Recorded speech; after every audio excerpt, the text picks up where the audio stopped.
on Saturday morning. Welcome back, everyone. TikTok users waking up to another day on the app. A U.S. ban on the social media giant was set to take effect today, but was saved thanks to a Friday afternoon extension. President Trump putting the minds of the platform's 170 million users at ease by saying his administration has made, quote, tremendous progress in a deal to sell the U.S. portion of the app, adding he will sign an executive order to keep it running over the next 75 days while details are being worked out. Among those feeling the relief, at least for now, video and social media strategist Kenya Kelly and content creator and small business owner Tiffany Cianci joining me this morning. Ladies, good morning. Thank you for joining. Thanks for having me. Thanks for having us. Tiffany, I will start with you. I know you're very passionate about TikTok. We have a 75-day extension. What do you hope is accomplished in the next month and a half? There's a lot of things all of us are hoping for, but at the center of the negotiations, my primary focus is that the vice president and the president are keeping central to their negotiations the importance of saving 7.1 million small businesses and not focusing on letting the company pass into the hands of a corporation that's focused on increasing their share of monopolist control of markets. So I want to make sure the 7.1 million small business owners are kept at the forefront, along with making sure that whoever buys it is dedicated to preserving the freedom of speech of 170 million Americans. Kenya, you have focused your energy not just on TikTok, but other social platforms as well. Do you believe you've done enough to get your business remaining as sustainable as it is without TikTok if the app does disappear? Oh, yeah, absolutely. Like, one of the things that I always teach people is that, like, you know, we don't own our platform. So, like, when you have a massive audience on a platform, you don't actually own it. And so I have been, for the last 5 years, making sure that the people that are connected to me on TikTok are on my email list or text message list so that I have control of being able to talk to them no matter what happens with the platform. You think it'll be just as successful even if TikTok disappears, at least for your business? I think it'll be an uphill battle for sure, because I mean we have a massive audience there, and we get a lot of opportunities because I teach TikTok marketing. But I think it'll be an uphill battle a little bit, but I think we'll be able to sustain somewhat. Tiffany, you advocate for small businesses that operate on TikTok. What do you say to these small business owners to prepare? How do they prepare for the possibility of this platform being banned?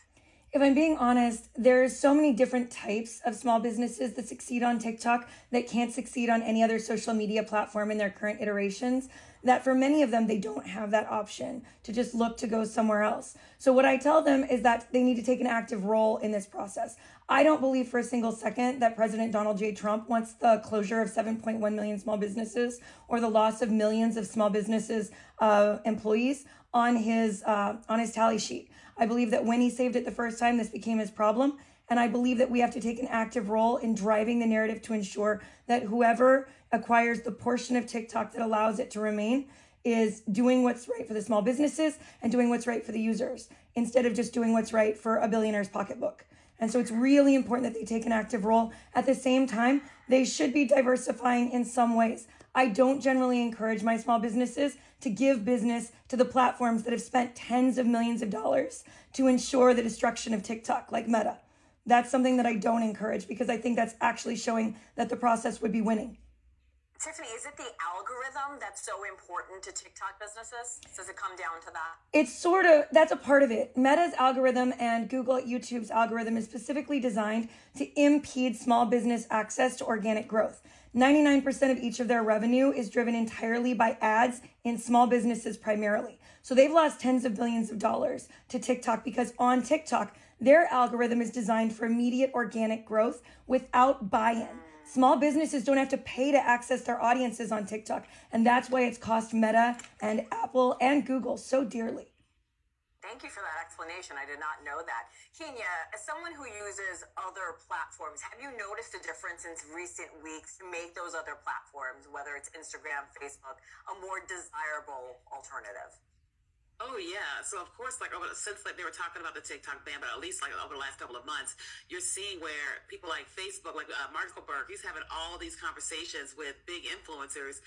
And it looks like he's trying to do it so he can figure out what people are looking for. But I also think it's so they can attract people to those platforms. I think it was Instagram. One of them, they were paying TikTok creators a lot of money to start creating content on the platform. I think it was Instagram. And you're watching all the conversation happening right now with Instagram talking about taking Reels and making it a standalone app similar to TikTok. So the big boys they're making lots of changes. They're doing a lot of longer form content, and they're doing a lot more TikTok-like things in case of a ban or to try to attract people off of TikTok to their platform. Tiffany, I have about 30 seconds. Very quickly, tell me about these TikTok-a-thons that you've been hosting. I've been hosting TikTok-a-thons in the evenings where regular creators bring together 40 million of their followers, and we work together to talk to Donald J. Trump, Vice President J.D. Vance, and ask them to make sure they're remembering these small businesses in every negotiation they go into. We make our voices heard and we connect with our elected officials, which is something that most people don't realize TikTok is being used for. It brings us closer to our elected officials in a very intimate way, and it gives us access to talk to them directly. A lot of great, clarification and information here. Kenya Kelly, Tiffany Cianci, thank you so much for sharing your experiences and perspective. Thank you for having us on. Of course. Women across the country are giving